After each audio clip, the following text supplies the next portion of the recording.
الحمد لله وكفى وسلام على عباده الذين اصطفى وصل وسلم وبارك على نبينا المصطفى وعلى آله وعلى أصحابه نجوم الهدى وقادة التقى اللهم وفقنا لما تحب وترضى من القول والعمل وجنبنا الفواحش والمعاصي والخطايا والزلل اللهم آثرنا وأكثرنا وأصلح لنا شأننا كله لا إله إلا أنت أما بعد أعوذ بالله من الشيطان الرجيم بسم الله الرحمن الرحيم ود كثير من أهل الكتاب لو يردونكم من بعد إيمانكم كفارا حسدا من عند أنفسهم وقال تعالى الف لام میم احسب الناس ان يتركوا ان يقولوا آمنا وهم لا يفتنون ولقد فتنا الذين من قبلهم فليعلمن الله الذين صدقوا وليعلمن الكاذبين صدق اللہ العظیم۔ میرے محترم دینی اور ایمانی بھائیوں اور بزرگوں، اللہ سبحانہ و تعالی اپنے بندوں سے بہت زیادہ محبت کرتا ہے، اس میں کسی کو کوئی شک نہیں ہے۔ ہر خاص و عام اس بات کو دیکھتا بھی ہے، جانتا بھی ہے، سمجھتا بھی ہے اور زبان سے کہتا بھی ہے۔ اللہ تبارک و تعالی کی محبت کا حال یہ ہے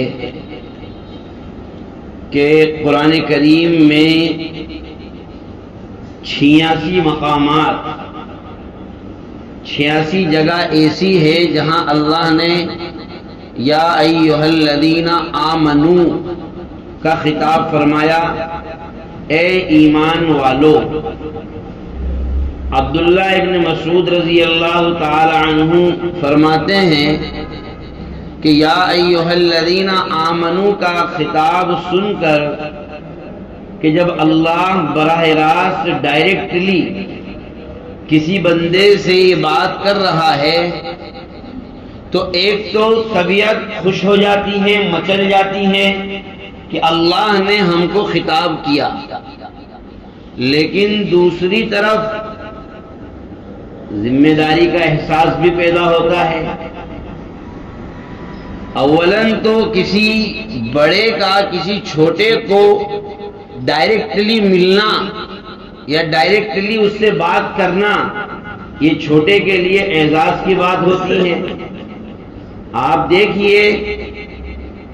بڑے لوگ کبھی بھی ڈائریکٹلی براہ راست اپنے چھوٹوں سے بات نہیں کرتے ہیں، یا تو ان کے پی اے بات کریں گے، ان کے نوکر بات کریں گے،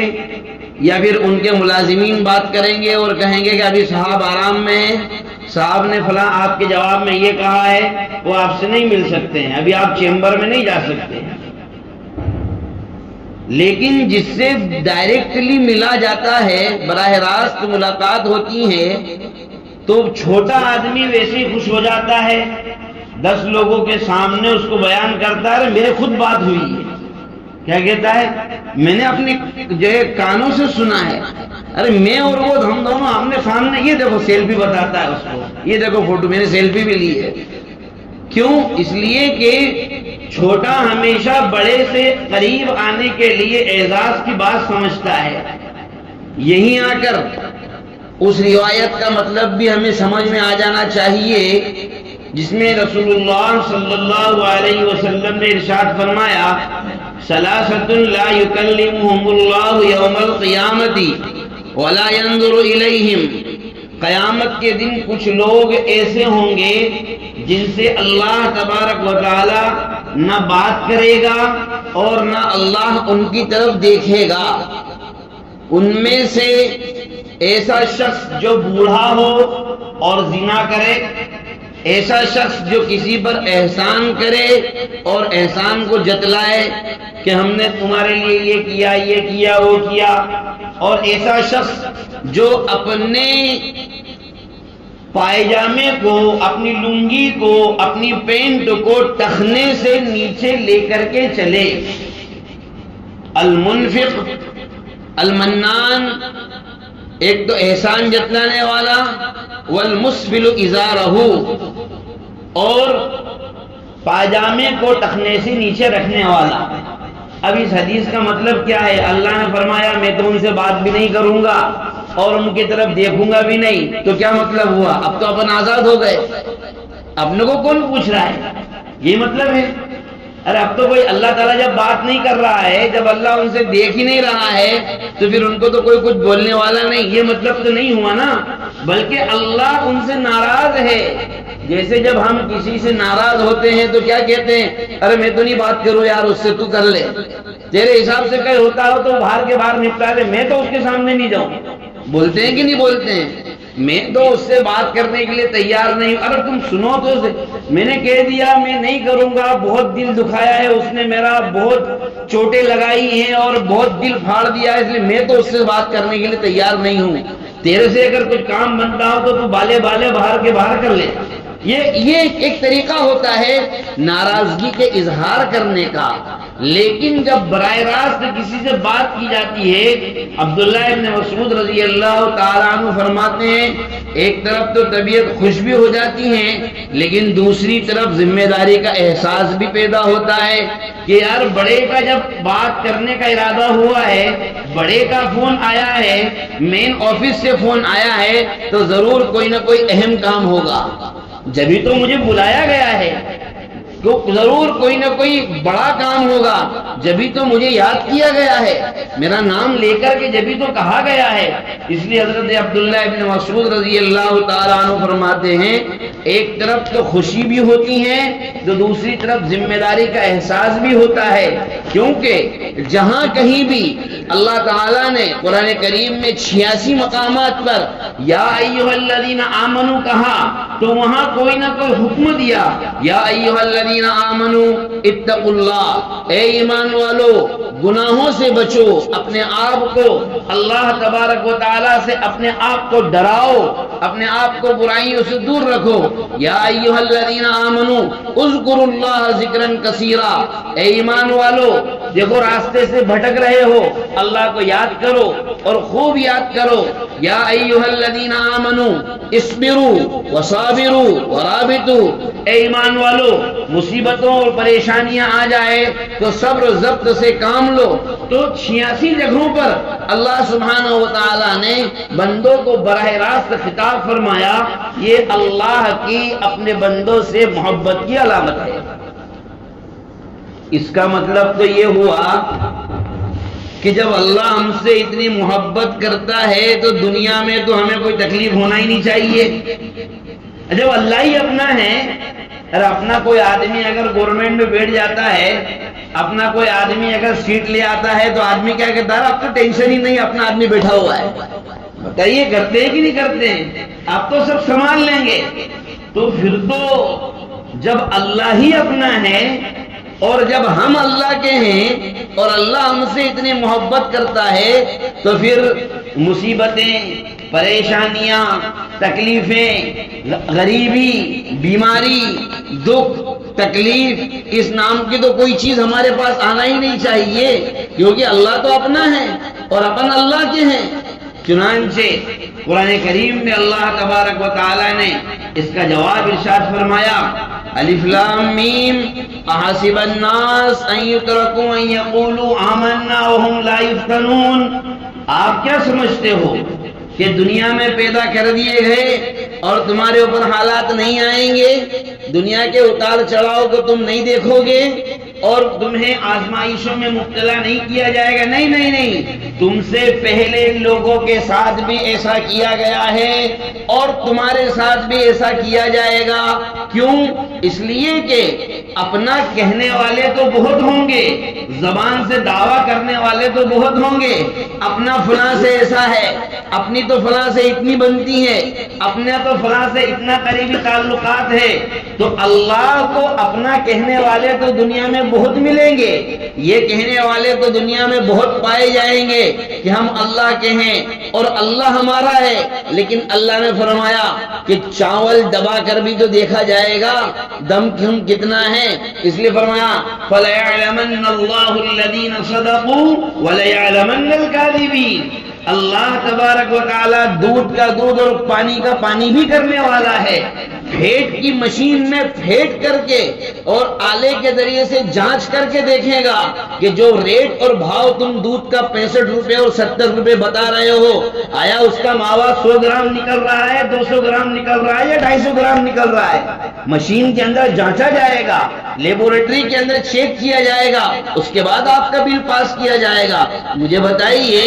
دنیا کی چھوٹی سے چھوٹی سڑی سے سڑی انشورنس اور بیمہ کمپنی اگر آپ کسی کلیم کا دعویٰ ٹھوک دیں تو کیا صرف یہ سوچ کر کہ فلاں صاحب ارے ماشاءاللہ بہت ایماندار آدمی ہیں، انہوں نے کبھی جھوٹ نہیں بولا، ان کی کبھی کوئی ریکوائرمنٹ کوئی شکایت آئی نہیں ہے، آپ کی شکل دیکھ کر کے بیمہ کلیم پاس کر دیا؟ ایسا ہوتا ہے کیا؟ بتائیے مجھے۔ وہ تو پوری جانچ پڑتال کی جائے گی، اور آپ مجھ سے زیادہ جانتے ہیں کہ بیمہ کمپنی میں جو سرویئر لوگ ہوتے ہیں، سروے کرنے کے لیے جو جاتے ہیں، وہ اتنے خطرناک اور اتنے مائنڈیڈ ہوتے ہیں کہ آپ کی اچھائی میں سے برائی نکال کر کے آپ کے کلیم کو فیل کر دیں گے، اور اس کا کیونکہ ان کو کمپنی نے رکھا ہی اس لیے ہے کہ کم سے کم پاس کروانا ہے۔ تو مجھے جب کوئی چھوٹی سی چھوٹی چیز اور چھوٹی سی چھوٹی کمپنی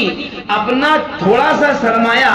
آپ پر خرچ کرنے کے لیے ہزاروں امتحان لیتی ہے، ہزاروں جانچیں کرتی ہے، اللہ سبحانہ و تعالی نے تو میرے اور آپ کے لیے جنت کا وعدہ کر رکھا ہے۔ اللہ تبارک و تعالی نے میرے اور آپ کے لیے جنت، اور اتنی بڑی جنت کا وعدہ کر رکھا ہے کہ جس کا تصور اور جس کا بیان کرنا کسی مولوی اور مفتی کے بس کی بات نہیں ہے۔ تو کیا وہ جنت ایسی مل جائے گی؟ معلوم یہ ہوا کہ حالات کا آنا، اتار چڑھاؤ کا آنا، زندگی کے اندر مختلف مراحل سے ہمارا گزرنا، یہ اللہ تبارک و تعالیٰ کی طرف سے اپنے بندوں کے لیے ایک امتحان ہوتا ہے، ایک آزمائش ہوتا ہے۔ جب ہم امتحان حال میں بیٹھتے ہیں، ایگزام دینے کے لیے جاتے ہیں، تو سارے سوالات وہ نہیں آ جاتے جو ہم پڑھ کر کے گئے ہیں۔ جو ہم پڑھ کر کے گئے، ہو سکتا ہے ایک آدھ سوال اس میں سے آ جائے، لیکن کچھ ایسا بھی آتا ہے جو ہم نے پڑھا نہیں ہے یا پڑھ لیا تھا لیکن بھول گئے ہیں۔ تو اب ہم کو اپنا مائنڈ لگا کر کے،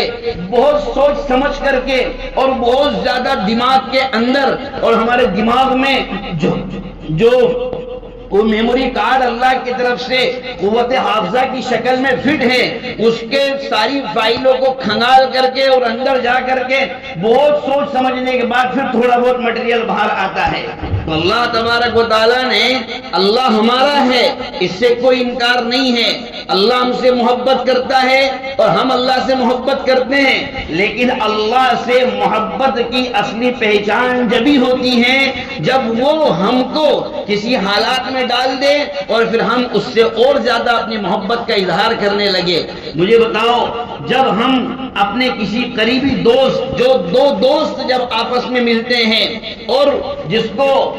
ہماری اصطلاح میں کیا لنگوٹیا کہا جاتا ہے، بتائیں کیوں کہتے ہیں لنگوٹیا؟ اس لیے کہ یہ اس وقت سے ایک دوسرے سے جڑے ہوئے ہیں جب ان کے پاس لنگوٹ کے علاوہ کچھ نہیں تھی۔ جیسے کہتے ہیں نا، ہمارے سامنے تو انڈر ویئر پہ گھومتا تھا، انڈر ویئر نہیں بولتے ہیں، دوسرا لفظ بولتے ہیں۔ تو یہ الفاظ کیا بتاتے ہیں؟ قرب کو بتاتے ہیں۔ تو جب کسی قریبی دوست کے اوپر حالات آتے ہیں، وہاں پتہ چلتا ہے، وہاں امتحان ہوتا ہے کہ واقعتاً جو بڑی بڑی باتیں کر رہے تھے، ان میں سے کون اپنا ہے اور کون پرایا ہے۔ اسی لیے تو جناب رسول اللہ صلی اللہ علیہ وسلم نے ایک موقع پر، ایک روایت میں آتا ہے کہ رسول اللہ صلی اللہ علیہ وسلم جب حوض کوثر پر، جام کوثر اپنی امت کو پلا رہے ہوں گے، تو اس میں بہت سارے لوگ ہوں گے جن کو آپ علیہ السلام پلا رہے ہوں گے۔ لوگ آ رہے ہیں، پی رہے ہیں، آ رہے ہیں، پی رہے ہیں، لیکن کچھ لوگ ایسے آئیں گے جن کو اللہ تبارک و تعالیٰ کی سیکیورٹی اور اللہ کے فرشتے کہیں گے ان سب کو یہاں سے ہٹاؤ، بھگاؤ ان کو، ڈیلیٹ کرو۔ کیوں؟ اس لیے کہ ان کے پاس جو ڈاکیومنٹ ہیں وہ اوریجنل نہیں ہیں، فائڈ ہیں، انہوں نے فیک آئیڈیا بنوا رکھی ہیں، ان کے آدھار کارڈ بھی غلط ہیں، ان کے پریچے پتر بھی غلط ہیں۔ یعنی حدیث میں ہے اللہ تبارک و تعالیٰ فرمائے گا کہ یہ وہ لوگ ہیں جب آپ دنیا سے رخصت ہو گئے تو آپ کے جانے کے بعد انہوں نے دین کی سیٹنگ اپنے حساب سے کر لی تھی، یہ آپ کے پیچھے نہیں چلتے تھے، یہ قرآن حدیث کی اتباع نہیں کرتے تھے، بلکہ یہ دین کو اپنے مزاج کے حساب سے سیٹ کرنے کی کوشش کرتے تھے۔ یہ اللہ اور اس کے رسول کے بتائے ہوئے دین میں اپنی طرف سے انہوں نے بہت ساری باتیں جس کا نہ قرآن سے اور نہ حدیث سے کوئی تعلق تھا، انہوں نے گھڑ کر کے رکھ دی تھی، اس لیے اللہ تبارک و تعالیٰ ان کو ہٹا دے گا۔ حالانکہ وہ زبان سے تو یہی کہہ رہے ہیں کہ ہم محمد الرسول اللہ کے ماننے والے ہیں صلی اللہ علیہ وسلم، ہم آپ صلی اللہ علیہ وسلم کی امتی ہیں، لیکن اللہ نے فرمایا وَلَيَعْلَمَنَّ اللَّهُ الَّذِينَ صَدَقُوا وَلَيَعْلَمَنَّ الْكَاذِبِينَ، کہ حالات اور امتحان کے موقع پر ہی سچ اور جھوٹ کا، اور اسی طریقے سے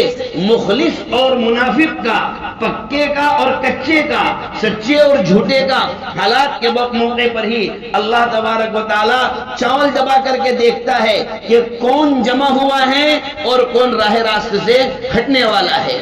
تو امتحان کا آنا، حالات کا ہمارے مزاج کے خلاف ہونا، یہ بھی اللہ تبارک و تعالیٰ کی طرف سے ایک نعمت ہی ہے کہ وہ ہمیں صراط مستقیم پر جمانا چاہتا ہے۔ اسی لیے علماء نے لکھا ہے کہ جس آدمی کے مزاج کے خلاف کوئی کام ہو جائے، اس کے بعد اگر اس کی توجہ اللہ کی طرف بڑھ گئی تو سمجھ جاؤ کہ اللہ تبارک و تعالیٰ نے اس کو قبول کر لیا، کیونکہ اللہ اس امتحان کے ذریعے سے اس کو اپنے قریب کرنا چاہتا ہے۔ اور مومن کا تو حال یہ ہے کہ اگر اس کو چھوٹی سی بھی تکلیف پہنچتی ہے، اللہ تبارک و تعالیٰ اس کے بدلے میں اس کو کوئی نہ کوئی نیکی اور اس سے بہترین چیز عطا فرماتا ہے۔ اور اگر مزاج کے خلاف کام ہونے پر اللہ سے توجہ ہٹ جاتی ہے، اللہ سے بدگمان ہونے لگ جاتے ہیں، تو فرمایا کہ سمجھ جاؤ کہ یہ امتحان نہیں ہے، یہ اللہ تبارک و تعالیٰ کی طرف سے گرفت ہے۔ امتحان اچھے لوگوں کا ہوتا ہے اور گرفت ان لوگوں کی جاتی ہے جن کو اللہ تبارک و تعالیٰ سزا دینا چاہتا ہے۔ بہرحال تو بات یہاں سے چلی تھی کہ اللہ ہم سے سب سے زیادہ محبت کرتا ہے اور ہم بھی اللہ تعالیٰ سے محبت کا دعویٰ کرتے ہیں۔ قرآن کریم میں اللہ تبارک و تعالیٰ نے فرمایا، رسول اللہ صلی اللہ علیہ وسلم کو اپنی محبت کا معیار بنایا، اور کمال کی بات یہ ہے، فرمایا قُلْ إِن كُنتُمْ تُحِبُّونَ اللَّهَ فَاتَّبِعُونِي، اگر تم اللہ سے محبت کرتے ہو تو حضور نے فرمایا،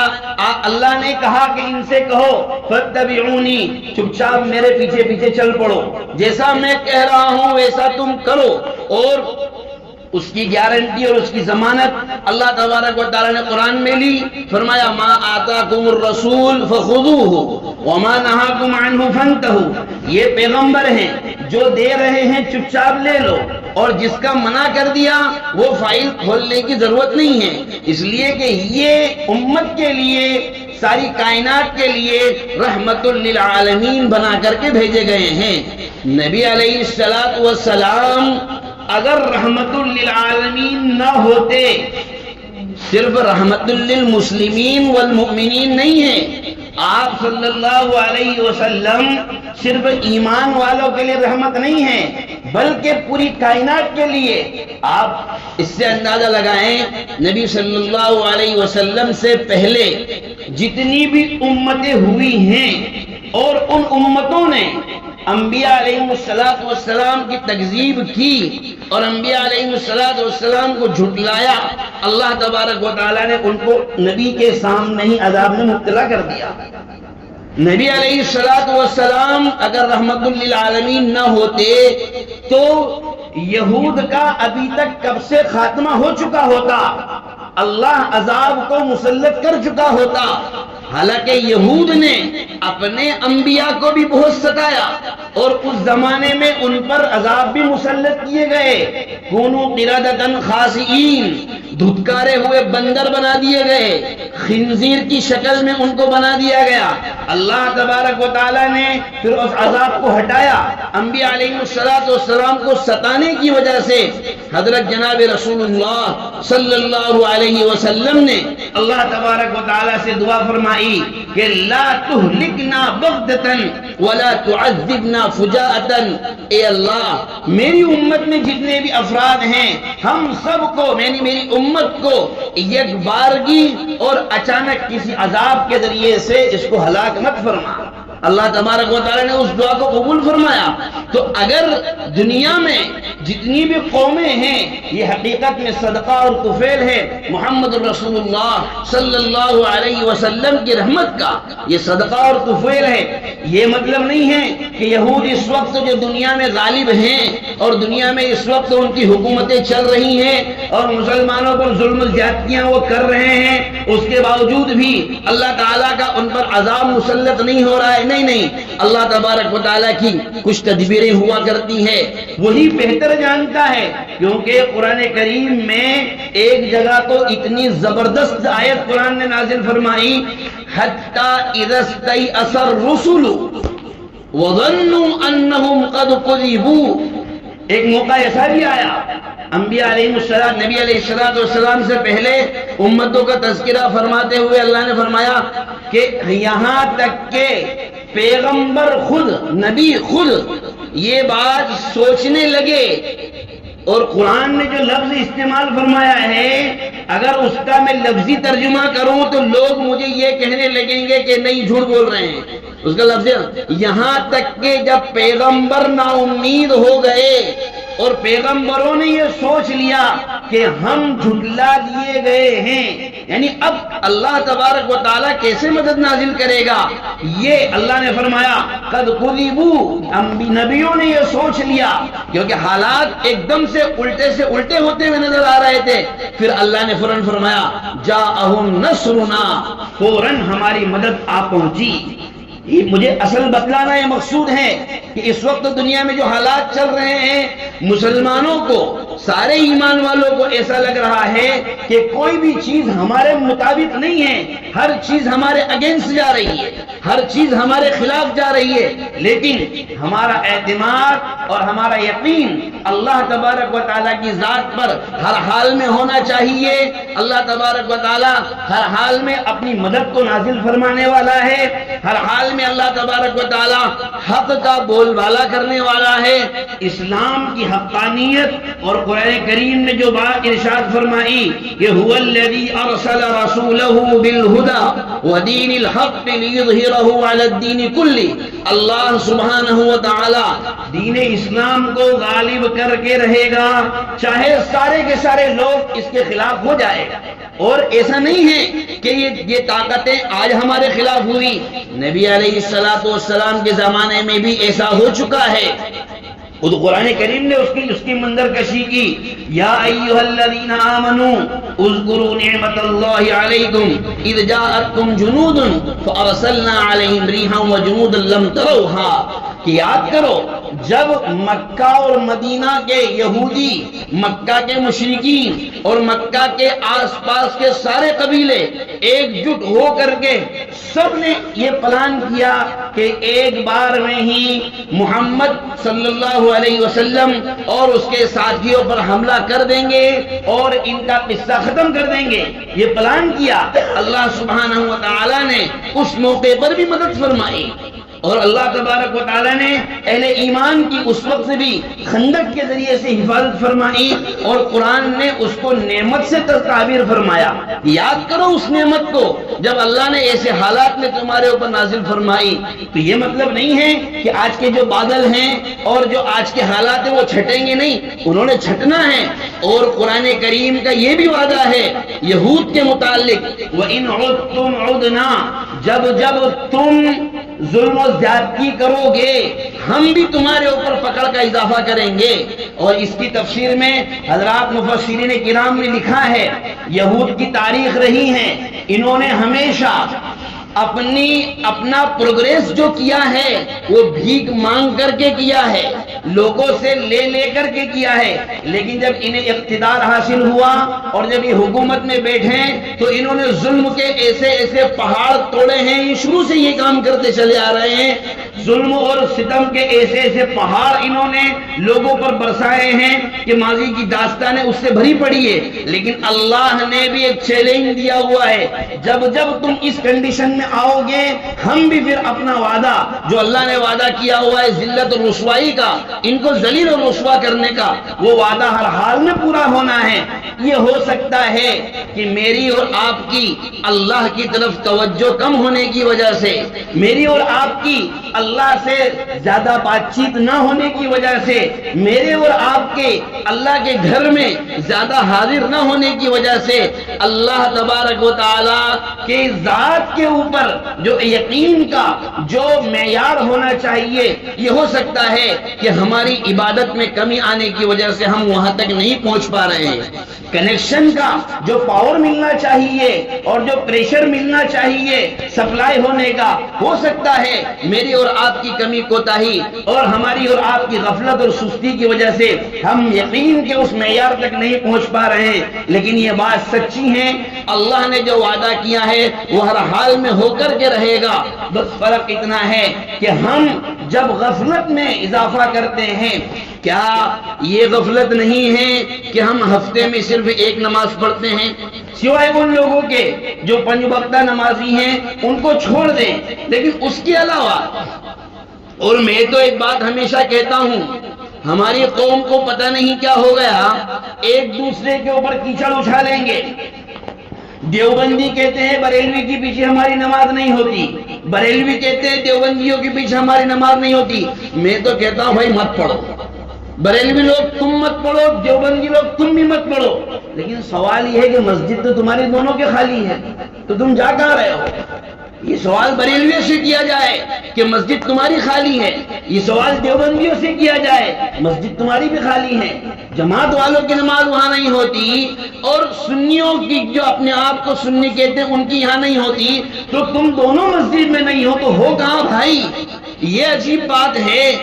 بڑے عجیب بات ہے۔ نماز کا مسئلہ آئے گا تو ہم ایک دوسرے سے کٹے ہوئے ہیں، جوئے کے اڈے پہ دونوں آمنے سامنے بیٹھ کر کیرم کھیل رہے ہیں، یہ نہیں ہو رہا ہے۔ غیبت کے اڈے پہ دونوں آمنے سامنے بیٹھ کر کے ایک دوسرے کی غیبت کر رہے ہیں، یہاں متفق ہے۔ گوشت مانڈے کھانے میں دونوں متفق ہیں، دسترخوان پر بیٹھنے میں دونوں دوست ہیں، سفر کرنے میں دونوں دوست ہیں۔ اللہ کا نام لینے کا نمبر آیا تو یہ بھی مسجد میں نہیں ہے، وہ بھی مسجد میں نہیں ہے۔ میرے بھائیوں،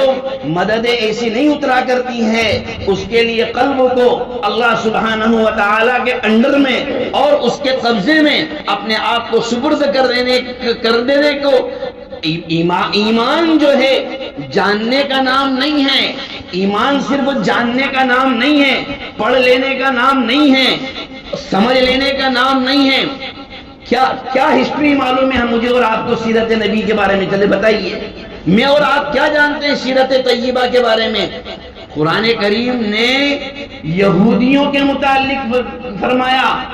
الذین آتیناہم الکتاب یعرفونہ کما یعرفون ابناءہم، جن لوگوں کو ہم نے کتاب دی ہے، اہل کتاب یہود، محمد صلی اللہ علیہ وسلم کو ایسا جانتے ہیں جیسا کہ اپنے بچوں کو جانتے ہیں۔ آدمی اپنی اولاد کو کسی بھی حال میں پہچان لیتا ہے۔ قرآن نے فرمایا محمد الرسول اللہ کو یہ ایسے ہی پہچانتے ہیں اور جانتے ہیں۔ عبداللہ ابن سلام رضی اللہ تعالی عنہ جو تورات کے بہت بڑے عالم تھے، پہلے یہودی تھے، مسلمان ہو گئے، وہ فرماتے ہیں ان معرفتنا لمحمد صلی اللہ علیہ وسلم اشد من معرفتنا لابنائنا، محمد صلی اللہ علیہ وسلم کے بارے میں ہماری پہچان ہماری اپنی سگی اولادوں سے بھی زیادہ ہے، اس لیے کہ ہماری اولاد کے بارے میں گارنٹی نہیں لے سکتے کہ اپنا ہی ہے کہ کرائے کا ہے، لیکن یہ یہودیوں کی بات کر رہا ہوں میں۔ ہمارے یعنی یہود اپنے بارے میں یہ کہتے ہیں ہمارے بچوں کا کوئی